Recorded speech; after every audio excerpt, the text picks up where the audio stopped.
இந்திய வரலாற்றில் முதல் முறையாக தமிழ்நாட்டு மீனவர்களை கைது செய்து நீதிமன்றத்தில் நிறுத்தி அவர்களுக்கு தண்டனை பெற்றுக் கொடுத்திருக்கிறார்கள். எவ்வளவு பெரிய அவலம்! வெளியுறவுத்துறையுடைய கொள்கை முழுவதுமாக தோல்வியுற்றிருக்கிறது. இனிவரும் காலங்களில் இப்படிப்பட்ட நடவடிக்கையில மோடி அரசு தமிழ் மீனவர்களுக்கு எதிராக இறங்க வேண்டாம். தமிழ் மக்களை பாதுகாக்க வேண்டும். 2014ஆம் ஆண்டு உங்களுடைய கடல் தாமரை மாநாட்டில கொடுத்த வாக்குறுதியை நிறைவேற்ற வேண்டும். தொடர்ந்து தமிழ்நாடு மீனவர்களை தாக்கப்படுகிறார்கள், பறிமுதல் செய்யப்படுகிறார்கள். படகுகளை நீதிமன்றத்தில் நிறுத்தி தண்டனை பெற்று தருகிறார்கள். உடனடியாக பறிமுதல் செய்யப்பட்டிருக்கின்ற 138 படகுகளை விடுவிக்க ஒன்றிய அரசு ஏற்பாடு செய்ய வேண்டும்.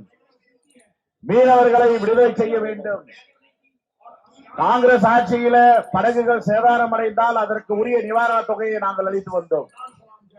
எதற்காக இப்பொழுது ஒன்றிய அரசு அந்த நிவாரண தொகையை கொடுக்க மறுக்கிறார்கள்? தமிழ்நாட்டு மீனவர்களுக்கு எதற்காக பாராபட்சம் காட்டுகிறது ஒன்றிய அரசு?